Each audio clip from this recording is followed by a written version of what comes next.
We had $250 million for water and wastewater improvements. Nobody's ever, first of all, that's definitely not sexy, and nobody wants to talk about water and wastewater. Yeah. But these are all areas in which we've tried to be partners with local communities. And quite frankly, the smaller ones, small to mid-sized communities, are the ones that benefit the most.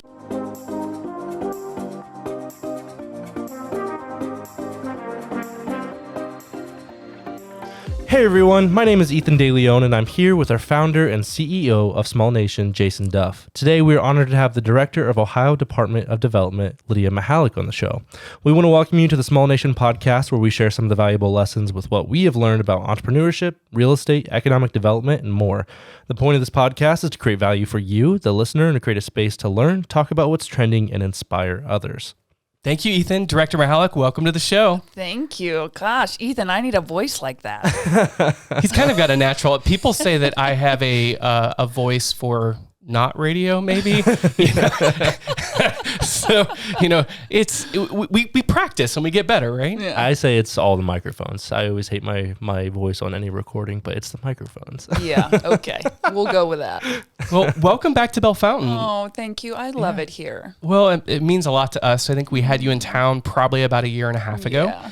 And wow, as I look back at what the state has accomplished in the last year, you should feel pretty darn proud. No, I do. Look, the governor and lieutenant governor and hashtag Team Ohio has done a great job. And look, we've got a tremendous state that we are very, very proud of. And I think the lieutenant governor likes to say, when preparation meets opportunity, that's when success happens. So I love that. You all are doing great, and we love to talk about it. Appreciate that. Yeah. Well, a lot of people, when they talk about Ohio on the national level, a few years ago, the term flyover state would come up. I know, right? And for all of us that live here or are from the Midwest, I always challenge people, well, actually, have you been to that part of the country? And there's these stereotypes or these beliefs, but you and Team Ohio are shattering a lot of those beliefs. Oh. Well, right. I mean, look, I think when people actually come here and they see what's happening, it's very dynamic. We're knocking it out of the park, as they say, and it's an exciting time. It's Ohio's time, and look, I think we're shining a spotlight on it. The real action is happening in communities like Bell Fountain. And it's really cool to be a part of. Appreciate that. And, part of your background and story of how you got started, you're originally not from Ohio, but you found Ohio. I did. Tell us about that. Yeah. So I'm actually from Indiana. So I'm an adopted Buckeye. Hey, it still counts. Good. It does, right? So, when basketball season rolls around, I still root for my Hoosiers. Okay. Bad night last night. Oh, yeah, a lot of brackets that are frustrated. Bracket busters. I actually was born in Syracuse, Indiana, and I came to Ohio to study at the University of Findlay, played basketball there. I'm sitting down, so you can't tell whether or not I was a point guard or a forward. In my mind, I was a point guard, but I wasn't really. And you were a very accomplished basketball player. Well, in my mind. Well, yeah. At University of Findlay, I think you guys had some records, right? Okay. Yeah. Yeah. So I played basketball. I studied political science, and I fell in love with the city of Findlay. And can I ask why? What's interesting is that so I grew up in a really, really small town, smaller than here. And Findlay was a place where, I could explore, and I wasn't really afraid of it, but it was still big for me. Yeah. And so it was quaint, it was supportive, it was a great supportive community. Being a member of the women's basketball team afforded me a lot of opportunity to do things and create a lot of relationships. It was fun. And I learned a lot at the University of Findlay. And what I would say is that my education there, I mean, my professors had some great experiences and education from places like Duke and Lehigh and the University of Michigan, and political science departments like that are few and far between. And so, my ability to, I learned very quickly how to come about opinions and to argue your point, and just be real open and receptive to things. I credit, where I am now, and how I look at things to my education at the University of Findlay. I love that community. Absolutely. Was that where you got to interact with other leaders? And were you in situations on the university where you were put into leadership opportunities or learned about leadership? It's sure. I would say, I did not plan on, being in a leadership position as I was going through college. I think, having the opportunity to be in athletics at a higher level certainly helped me hone those skills.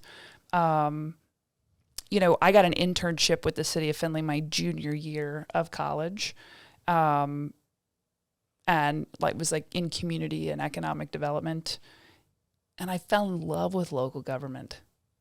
I had no idea. What was the romance that?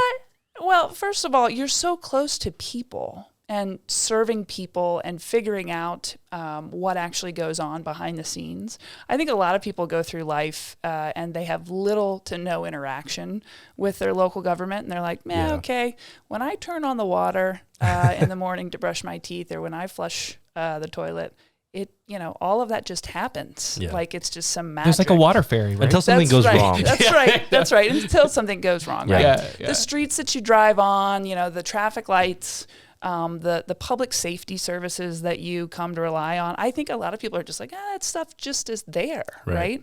And they don't recognize that there's actually a whole operation that is behind the scenes that goes into making all of that work. And I was so amazed at all of those things. And I just, within months, I was like, oh, no, I love this. This is pretty cool stuff. And I got really lucky. And, I did that internship my junior year and my senior year. And then Mayor Stozic offered me a job as I was graduating. And I was like, oh, yeah. What was that entry-level position there for you? It was being a zoning administrator. And it was $27,000 a year. All right. So as a zoning administrator, you had a chance to work on the zoning code, help enforce the zoning code. It was great. Dilapidated structures were my thing. Oh, yeah. They were my jam. Do you keep that on your resume today? I don't. Well, what's interesting of being in the rule enforcing role, and now you're kind of on the developing role today. No, that's a thing. It was really funny. I think I was somewhere at an event. I don't know. It was maybe a couple of months ago, and there was a bunch of code enforcement officials. Mm-hmm. And I was like, oh yeah. I said, when I first started in my professional career, I did plan review and site plan review, and it was in front of the city planning commission all of the time. And I was like, so I speak your language. Yeah. I know how this works. And they're like, are you kidding? And I was like, no, I'm. And as a developer, by being able to speak that language, it allows you to bridge. And I think that sometimes that negotiation or that mediation, it's important that you have zoning codes and rules because that protects property values. But, there are some bad actors that we as developers and, being responsible for our community, we want to protect our communities from those things. So it is, that's neat that you have that experience. There is something to be said for actually being in the field. And when you're sitting across from someone asking them to do something, if you actually know what that is, or you've been there and you understand what they're doing and There's what that respect. process is, absolutely. Yeah. Yeah, you know what you're asking of them. Yeah. That's awesome. Yeah. When did you get the idea that you wanted to run for mayor? Oh, good question. So I went from working in community and economic development for the city. I then did so I wrote a grant for benches and trash cans on Main Street in our downtown to ODOT. Mm-hmm. I think it was like I got to remember what the program was. Transportation enhancement, or I'll remember it here in a minute. But we won. We got it. It was the first grant. I think it was for $250,000. We got brand new benches and trash cans. And suddenly I was the grant expert. Because every community's looking for a grant writer. Done. Well, a lot of communities, they struggle with resourcing a full-time position around that, or they then outsource it. And, for a lot of communities, the cost to, number one, hire that position is one challenge. The other one is the cost to administrate the grant. Because just because you're awarded the money, don't count that money is in the bank and that you're not going to have some strings attached to it. That's right. So I wrote this grant, and suddenly I was an expert at grant writing. And so the Hancock Regional Planning Commission was looking for a grant administrator, someone not only to write the grants, but also administer the money when it came in. And so I bumped up and went to work for HRPC, loved that job, and did that for several years, made a lot of friends, did a lot of projects together with a lot of different communities, and then, eventually got to the point where I thought that I could offer something more. We were in a really tough time at the city. There were some challenging things in front of us, and there was a mayor's election that was coming up. And so in talking with a few friends and colleagues, they said, well, Lydia, you should try this. And I was like, this is crazy. I would have never thought that I would run for a local position or any elected office. And I did. And I threw my hat in the ring in a hotly contested primary, because in Northwest Ohio, or in Ohio in general, and it hasn't changed in the last 20 years, primaries are challenging. Are challenging, and especially because a lot of communities, and correct me if I'm wrong, the name recognition, they had their parents ran for office. I mean, it's just there's some challenges, uphill battles that you face with that. Yeah, but I worked. I had a lot of great community support, and I was lucky enough, and I won. And you served for how many years? So I served for 7 years. So my first term, I fully served, and then my second term I actually ran unopposed, which is the best way to run. Which also speaks to the way that you were running the city. Well, I had a great team, an incredible team, best team ever. And you were elected the first mayor of Findlay? First woman, First woman. Yeah. First mayor. I was the 55th mayor. So 55th mayor, nickel. First woman mayor. First woman, yeah.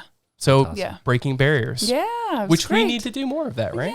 Yeah. And then Governor DeWine and Lieutenant Governor Husted were successful in their campaign, and they called and said, "Would you like to join the team?" And I went and had a conversation with him down in Cedarville, and how could I say no? So your official position is Director of Development for the Ohio Department of Development. That's right. What does the Ohio Department of Development do? Oh, my goodness. So our mission at the Department of Development is empowering communities to succeed.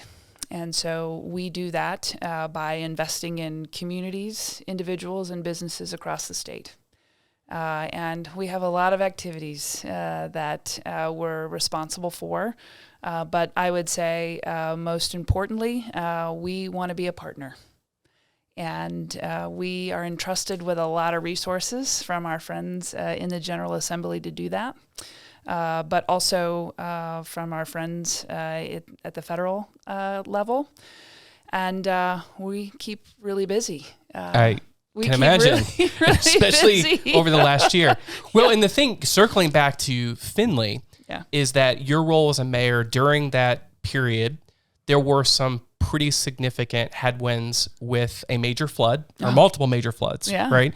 Yeah. And the other thing is, from an economic standpoint, major employers in the area, like a lot of communities, there are rumors of acquisitions, and sometimes those play through, and there's rumors of massive growth and changes. But as you look back of Findlay, what were some of the things that you are most proud of? And also maybe where some adversity that you faced? Yeah. Well, the one thing I can say is, there's a lot of things I can say that I'm very proud of. We had we had an incredible renaissance in our downtown. And I will just put a bullet point on that. When going downtown Findlay and seeing the new Hancock Hotel, the renovation of the historic theater, which is, they saved a historic theater, but really modernized it for the performing arts. And then seeing a number of new restaurants and boutiques and shops. It is a town and community that, when you think of the state shining examples of successful downtowns, Findlay is one of them. And it didn't used to be like that. Yeah. So I think there were a couple things that happened. One, we had, Marathon Petroleum Corporation recommitted to Findlay after they completely separated from Marathon Oil.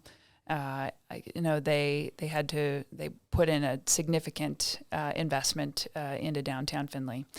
With the hotel, with the MPLX building, the new office building downtown, that was huge. And I think there's always rumors, of course, what's going to happen, what could be. But under Gary Hemminger's leadership, there just some tremendous things were happening there. And so I think a lot of people said, well, if Marathon is going to be a big leader here, then there are some other things that can transpire. And a lot of folks put money into old buildings. We started to see new retail locate downtown. People were reinvesting in their restaurants. We had new restaurants, new offerings start to pop up. We started to see residential come downtown. Which is needed everywhere, right? Housing crisis. Huge. So It was huge. So there was just, things were changing. And we, at the city, were in a position financially where we could start to help improve the built environment, which was a big deal. There were some safety things that we had to take care of. I think we had two of the worst intersections in the district, in the ODOT district, that we had to fix. And so the state was a great partner with us in that. We did lighting and some beautification work, had a lovely community conversation around parking. There is never any controversy about parking. What are you talking about? Talking about parking a lot on this about podcast. every Reverse mayor. angle parking. Yeah, exactly. Yeah. So now with these all the new technology with cars, you just press a button and it does it. So that's so true. There were a lot of things happening and all very positive. So very proud of the way that we transitioned, and there was just this, as I said, like this renaissance that happened downtown. Well, I think we were talking earlier. Findlay has been rated as for the last 9 years as one of the top, as maybe the number one. Am I saying that right? Number one micropolitan. Yep. And for those people that don't know what that term is. Yeah. So a micropolitan is defined as a community of 50,000 people or less. It's a real term. You can look it up. It's not something like we just made up. But yeah, we've done that now. This is, I think, our 9th year in a row. They just were announced a week or two ago.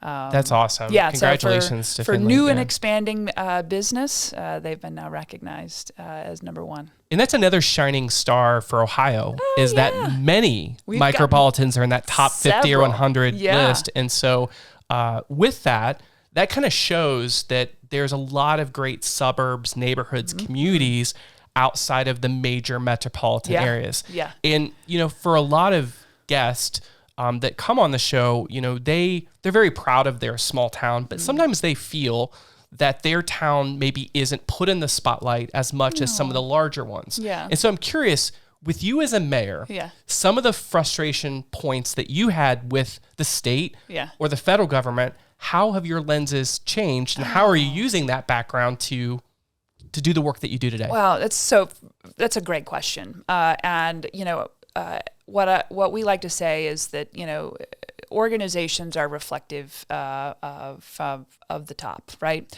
So first of all, Governor DeWine recognizes that that there is a huge role to be played at the local level here across the state, and I think one of the things that I admire a lot about the governor is that he is constantly asking, like, what's going on out there? What are they saying? How can we be helpful? And we've had some great governors in the past. I don't know that we've had someone who has taken the time to really care and understand and be as attentive as Governor DeWine has been. And he will ask me what my thoughts are about how we're addressing certain issues and whether or not, you're a mayor, Lydia. You were a mayor. Although we like to say once a mayor, always a mayor. What do you think about this, regardless of what the topic of the day is? And I think that means a lot. And I think communities appreciate that about him, whether it was, going through the pandemic, and I'd like to forget about the pandemic. I think we all would. But that wasn't easy. No. Yeah. But when we were going through that, I mean, he was on the phone with them once a week. What are you hearing? What can we do? How can we be more helpful? And so when I think now, as we're even take a look at the budgets that we've put together in development alone, just in the last biennium, we had $350 million for brownfield remediation. When have we had a governor who's prioritized that? We had $150 million for site revitalization and demolition to take care of some of these areas that needed to be revitalized. We had $250 million for water and wastewater improvements. Nobody's ever, first of all, that's definitely not sexy, and nobody wants to talk about water and wastewater. Yeah. But these are all areas in which we've tried to be partners with local communities. And quite frankly, the smaller ones, small to mid-sized communities, are the ones that benefit the most from these dollars. Why I appreciate that is that there are a lot of these legacy manufacturing towns that have great utilities, great access to railroad, but they've got an environmental problem. And so I think programs like the brownfield remediation is something that can help a lot of towns that maybe have those old legacy industrial properties. And the same thing is true, like infrastructure. And the word gets overused, but if we don't have people reinvesting in our bridges, our roads, our utilities, natural gas, then future economic development projects, housings just can't happen. Yeah. No, I couldn't agree more.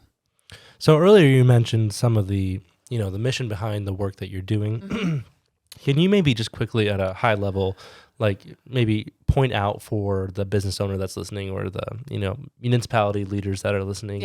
What are some of those, practical ways? I mean, I checked out your website a little bit. Obviously there's a lot of resources there, but just like, what are some of those things, like at least give somebody the right direction to go find some of those resources? Yeah. So if you're interested in anything that we do, first of all, we could spend 5 podcasts talking about all the stuff. Yeah. So development.ohio.gov is the place to go. But let's just talk about a handful of things. So if you are a small business, you can check out all of the different programs that we have available. Primarily, we do a lot of work for free, by the way. We like that word. I know. Through our every small business person said amen. Ears just tuned in. Hallelujah. Our small business development centers are located all over the state of Ohio, and you can walk in, you can email them. You can call them up on the phone. They're very accessible. We've had a 97%. I just did my testimony for the budget on Thursday of last week. We've had a 97% increase in the usage of our small business development centers since the start of the DeWine Houston administration. We've helped more clients through our SBDCs last year than we've ever helped. I have a quick shout out. Let's hear it. Springfield, Ohio SBDC, they are also doing some national level work. Yeah. This week, we have a new business opening up in downtown Bellefontaine. Tanisha McCreary, Candy Craze is her business. And a little over a year ago, we referred her to the Springfield SBDC with her business plan. Yeah. She's refined her business plan, got access to her financing, her capital. Her store, if you think every bit of vintage, modern, everything's candy for kids. They've got sodas. Yeah. But it is opening up in Rainbow Row, which is one of our newest projects in downtown Bellefontaine. And that she'll credit this. She'd be a great testimonial. It wouldn't have been possible without her going through the training and development of the Springfield Small Business and Development Center. I love it. They're great. They're award-winning, like nationally recognized. And I think SBDC of the year, if not within the last couple of years. They're awesome. That's great. They're a great group. And so we have all these SBDCs. We have minority business assistance centers across the state. Amazing. We have programs that you can get access to capital for. Our minority business development division is going crazy right now. And a lot of it has to do with Monica Womack, who's heading up that particular division for me. We have new loan programs that have favorable terms, cheap money, like 0%, 1.5%. Wow. Cheap money. Come see us. We've got lots of money, and we still have plenty left for this biennium, and we're going to have more coming up here very soon. And just explain real quick, where's that money come from? It's state budget dollars that come to our office. So we have a microloan program, so you can get working capital up to $45,000. Where can you find working capital at That's huge. 0%? Right. We're not going to pull your credit. Yeah. I mean, as a business owner. Game changers. Yeah, it's huge. Yeah. We can refinance existing debt that you have. We have a women's business enterprise loan program that we just launched maybe a year and a half ago. Nice. That's been very, very helpful to a lot of entrepreneurs across the state. Mm-hmm. So we've got a lot of business assistance programs, development.ohio.gov. We have a community services division that a lot of people probably don't realize is actually within development.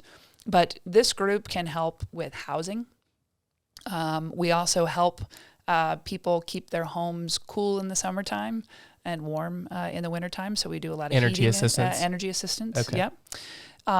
We have this group also does a lot of work through the Community Development Block Grant Program. So we help local communities that are non-entitlement communities. So the money doesn't flow directly from the federal government to big cities. It comes through development, and then we work with our local partners. Some examples of how those funds have been used or can be used? Yeah. So if you have areas in your community that are more than 51% low to moderate income, so there's a threshold there that exists. You can use those dollars to assist with infrastructure upgrades, water and sewer projects. You can help with housing projects. There's a whole host of activities that you can do. But our team, we have a whole team within development that actually works specifically with communities on CDBG. And I'm amazed at how many communities don't know that those programs are available. Or even business owners. Yeah. Well, and that's the thing. Just hearing today, if your hesitation has been, I'm waiting to start my business because I'm trying to get access to capital. Right. You're hearing of resources that are available with the Ohio Department of Development. Mm-hmm. If you're a mayor or a city saying, listen, our town's been struggling. We need to improve some of our sidewalks, our streets, enhance our lighting. There are programs with the CDBG. BG. Say that 5 times fast. Grants. Yeah. So I would say just in general, if you are a local community or you are an entrepreneur or someone who's thinking about being an entrepreneur, you got to come see me. You got to come see me. There may be existing programs that we have that can be helpful, or there may be something else. I say this all the time when we're out and about talking to folks. We are solution focused. That's huge. And when you say come see you, you've got the website. Yep. Are those offices, and how many offices? Where do people? How do they do that? So you can pick up the phone and you can call us. You can email us. You're welcome to come see us at the Rife Center if you want. But I guess my point is that there's a way to get a hold of us. We're on social media. So what I'm saying is we want to be helpful. At Development, we're here to help. And it has been actually a real it's been a source of pride for us to hear over the last several years, for people to say, something has changed. Things are different. We appreciate the work that you're doing, and we appreciate the approach as of late. Our first response is not no. Yeah, we don't do that. If we can't help you, we try and find someone who can. But more often than not, there's a solution to be had. Love that. Under our little umbrella. We also are home to Broadband Ohio, which is the effort from the DeWine Hughes administration to get everybody connected. Yeah. Now more than ever, it's important. I think we found that out in the last couple of years. People want to be able to work from home. They want to be able to learn from home. And some people even, want to be able to see a doctor from their kitchen table. And so in some parts across the state, that's not a possibility. And we want to fix that. So we think that there is about 300,000 households right now that do not have access. We did a grant program last year that when all done will offer up about 100,000 of that 300,000. We'll get them connected. So we've got about 200,000 left. Wow. But it's not just having access. We have to work on the affordability issue as well. We have to make sure that people, have an idea of how to utilize the internet, right? High-speed internet. So there is some education there as well. So lots of things yet to do. We've got a lot of work that's going on behind the scenes. Peter Voderberg and the team at Broadband Ohio is working very diligently on that. And then, that all of that on top of what we're doing with just the stuff that gets a lot of attention, Intel, the Honda. Big deals. Yeah. I was going to ask you, we like to touch on things that are trending, obviously, in this podcast too, in the economic development world. So, what are some of those things? Like, we've talked about Intel with other people in the past on this podcast, but so the EV cars, I think the announcement was 2 weeks ago, Honda's really making bold moves of switching their manufacturing to EV. Yeah. So what's trending? So the announcement with Honda, that is going to further the plan for them to switch over, right? So we knew that there was going to be some retooling. So that is, the process they're starting to get the plant ready for the next generation. So that's some exciting news. I would say, there continues to be supplier interest for not only Intel, but also for, more electric vehicles. I would also say that there seems to be a lot of interest on the solar panels, solar panel manufacturing. Can I ask a question around the EVs? Sure. So we, being a mayor, we in Bell Fountain have 3 charging stations that were installed through a grant through a local utility about 15 years ago. Oh, wow. The problem is with our charging stations is that the equipment is aged. Yeah. And so the speed that they charge is not as readily viable for the new vehicles today. Guess. Well, I guess as we start producing all these EV cars, how can we be helping our communities get ahead of that? Because those cars, besides homes, are going to need a place to charge up. Yeah. Are those conversations kind of happening? Okay. So they are. And I think depending on where you live, there are those conversations are happening at a more rapid pace than others. For instance, in Columbus, I think I know conversations are happening within like the Smart Columbus board about how they can get ready for the necessary infrastructure that's needed to help support the adoption of electric vehicles and what they need for that. Other communities are having that conversation. I didn't realize that there are 3 here and they were installed 15 years ago. Innovative. And we're thankful that at the time, Dayton Power and Light, which is AES today, funded a grant to install it in our municipal parking lot. Where I'm excited, though, is that if you have a great downtown that's got great restaurants and coffee shops and places to shop, if people are looking to charge, what a great economic development tool to have more charging stations or to be the place that people want to stop on their day trip to charge. And so we're trying to have conversations with our local leaders, and I imagine a lot of other leaders that are listening are probably thinking about that too. Yeah, look, what I would be thinking about, and I'm going to see Mayor Stoller very soon, like in a few minutes. Oh, great. So what I would be thinking about is, how do you partner with a Honda or an LG around making sure that, you are this flagship community to be the place. Can you plant that bug in his ear? Yeah. Thank you. Yeah. Well, and I think that for other people, right. Yeah. That's how we kind of, we talk about this on the small scale here. We're talking about it right now in Bell Fountain, but talking about Intel, I was, doing a call with some of your staff before this episode and talking about what it took to get the site ready for Intel, right? Yeah. And it doesn't just happen. Intel doesn't just come and say, hey, we'd like to, come to Ohio.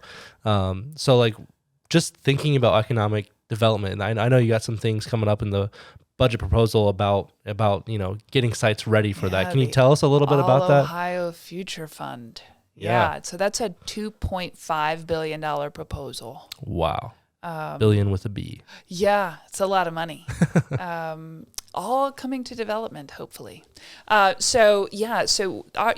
thought process behind this, and obviously working with the governor, is that we want to make sure that there are places all over Ohio that get to take advantage of this incredible momentum that we're seeing.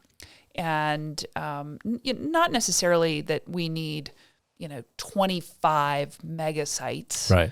But we need sites. And I think because we've had so much success over the last several years, we've gobbled up a lot of the sites that we have had available.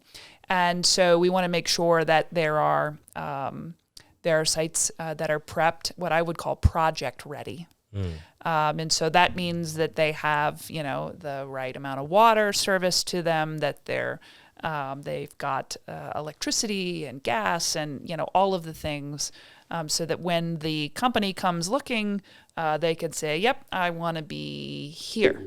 And I think right now we have some sites, but they have a few things that are missing. Not to say that we can't get that done in quick order, but it would require us to go to the legislature and ask for some additional dollars, because we can't put all of that on the local community. And I think we've shown a willingness to want to continue to be good partners, like we're doing in Fayette County. There are some other counties as well that we're in conversations with right now, then they know that. So we just want to be a little more proactive. And so that's what this fund will hopefully do. And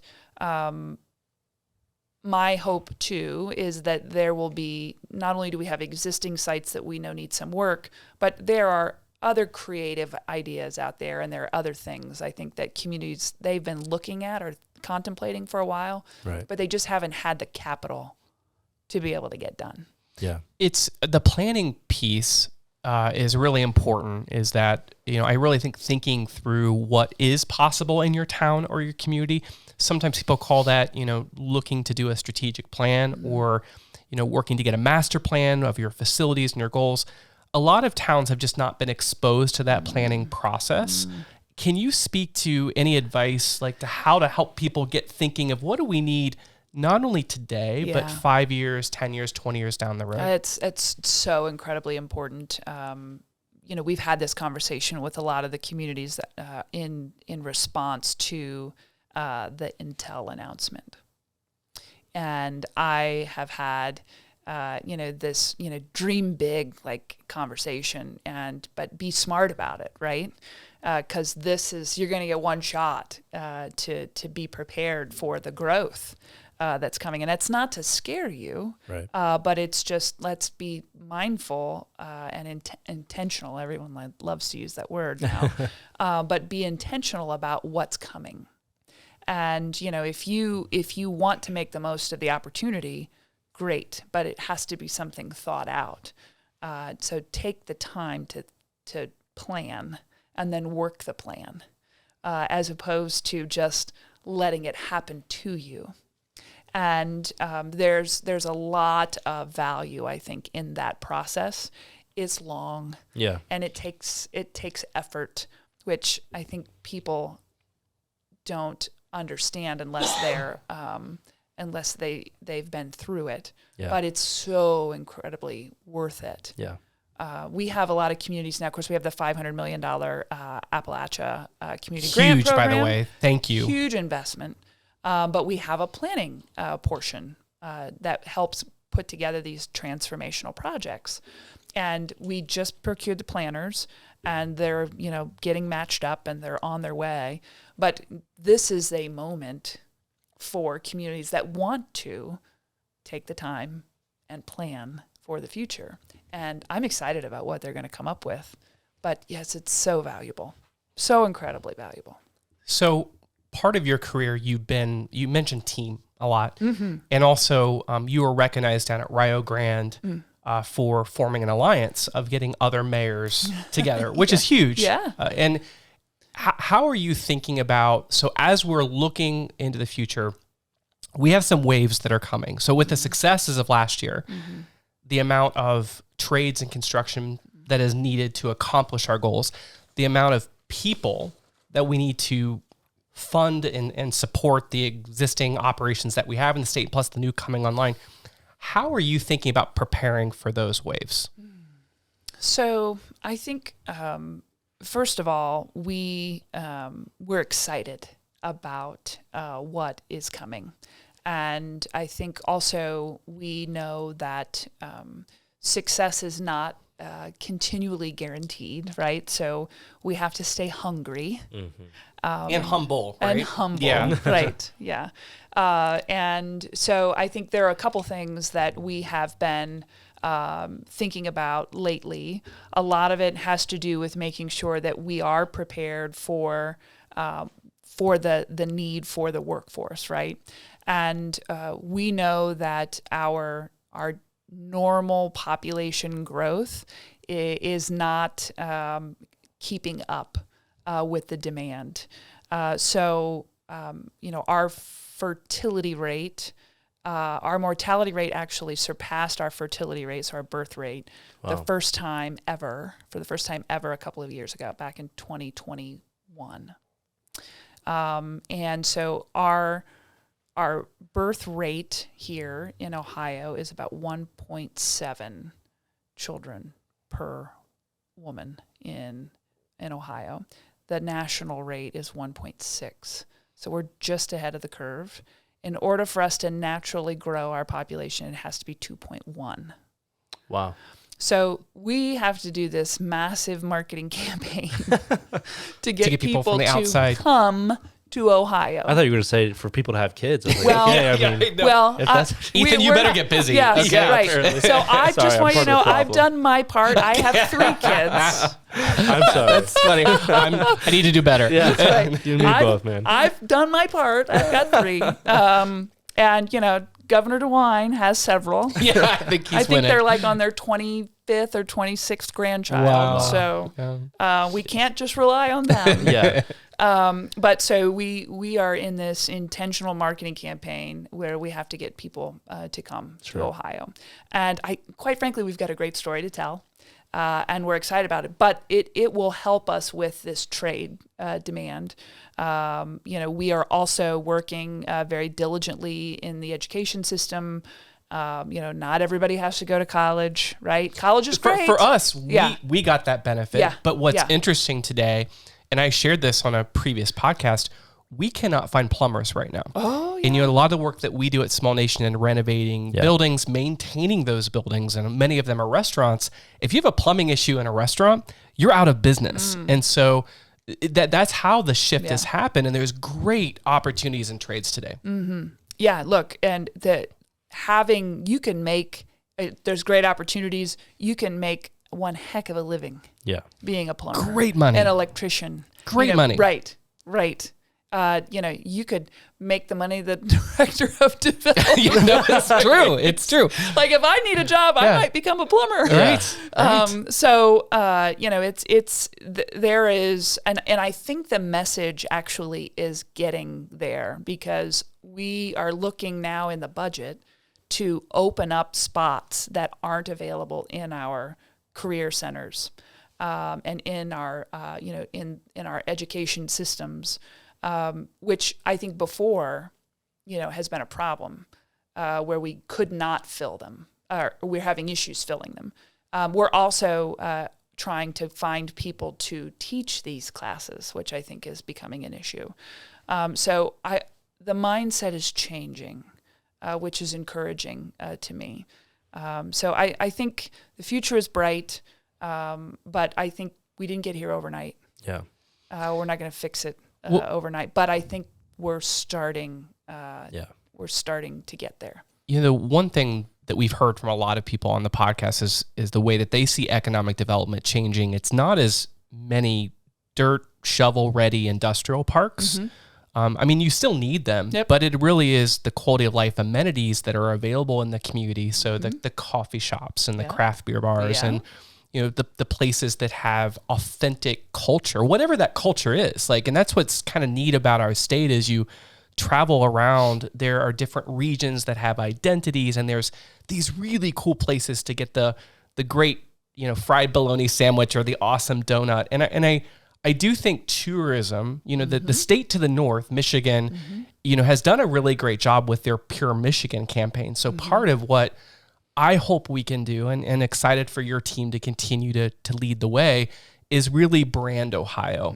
And we've heard terms, with this Intel announcement, we are called the Silicon Heartland. Heartland. Yeah. So, but it's figuring out from a tourism standpoint or a living standpoint, why would I want to move my family to live in Ohio? Yeah. So do you like that Silicon Heartland? I think if you understand it, I love the word the heartland, and I think that the piece of technology is going to be great. I get excited when I travel to other states or other communities. Like I want to know them to be authentically something. Doesn't have to be, something that I particularly want to stay there and live forever. Right. But we, like you said, we do have so much with the affordability and the great universities and these awesome, vibrant cities, and then the friendliness of a Midwestern values. Like all of that stuff. We just have to market ourselves. Yeah, no, I'm totally with you. So the authenticity is really important, and I think that when Intel grabbed onto and started using that Silicon Heartland, I think people loved it because they pulled on to an emotion that felt original and something that we could, something that felt not kind of retro in a way. And it was like, oh yeah, no, that's us. That's who we are. And we weren't afraid of it. We weren't ashamed of it. It was just like, yeah, no, that's us. And so I would not be surprised if we don't go looking for the heart in the future. Yeah. Love it. So stay tuned. Stay tuned for that. So stay tuned for that. And I would say that, we are going to be a lot more aggressive in how we market the state. And look, tourism is really big business for Ohio. It's a $50 billion industry. Wow, $50 per billion. year. Yeah. It's a ton of jobs for us. It's very important. Mike DeWine has had that as a top priority for us because it leads into other things. We just started within the last, I would say 18 months, working on a Live in Ohio campaign. But I would say, look very soon for us to have a more holistic message with a little more heart. Yeah, I love that. And, it's great to look in the future and lots to look forward to. Appreciate you taking the time to be on the show with us. Yeah, you guys here are today. awesome. What were some of the professional development resources? This is just a question we ask everybody on the show, that were impactful for you along your journey. It could be literally anything, a book or a mentor or something like that. First of all, don't discount a mentor. When I first started in my role as mayor, I looked up into an executive coach and a mentor in Paul Wurstel. Great guy. Still talk to him occasionally, but he was amazing and helped me. He's was in the business for 40 years. Knew a lot, helped me with establishing culture in my organization. I still use some of those things with our group at the Department of Development now. He actually gave me the book, The Energy Bus by John Gordon. It's about positivity and it helps with teams. So those two things I think I would share with anybody. Yeah, that's great. Thanks for sharing those. Yep. And then I know you dropped it before, but where can people follow some of those resources that you were talking about earlier in the show, or what's happening with the Department of Development? Yeah, so we're on Twitter and we're on Instagram, right? And you can, development.ohio.gov. And Great. Yeah, that's. I'll put some of those in the show notes as well. So. You should. Yeah. No problem. And look, Small Nation, you guys are great. You're incredible. We love you. Thank you. We love it here. We talk about you all the time. We sing your praises. Like we're huge fans. We're all learning together. And, yeah. and that's the thing about the resources that you shared today. What I walked away with, I'm pretty in tune to, I thought I was, to like all the things that are happening around the state, but you introduced me to programs that I didn't know was available. And I think that that's what's so great about the work that we're doing to impact community. It's helping bring light to cool stories and good things that are happening, but also the area where there are challenges that we can overcome. And I think as leaders, like that's what we've got these waves of things that are not easy. But if we can find great tools and resources, we can connect local leaders with some of our state leaders and globally think about how this is Ohio's year. Like we're going to win and win in a way that is our authentic nature and self and something that we can all be really proud of. So let's do this, awesome. Right? You are too. Yep. Thank you, Director Mihalik. Thanks, guys. Yeah. All right. Well, thank you everyone for tuning in and checking out the Small Nation podcast. You can find us anywhere that you listen to your podcasts, including Spotify, Apple Podcasts, and even the Small Nation YouTube channel. I hope you're able to pull some value from that conversation. We hope to see you in the next one. If you enjoyed it, be sure to leave a like, comment, or a 5-star review to help more people to discover this podcast. Stay tuned to Small Nation on social media to keep up with all the cool projects that are happening here. And until next time, this is Ethan with the Small Nation podcast signing off. Thanks, everyone.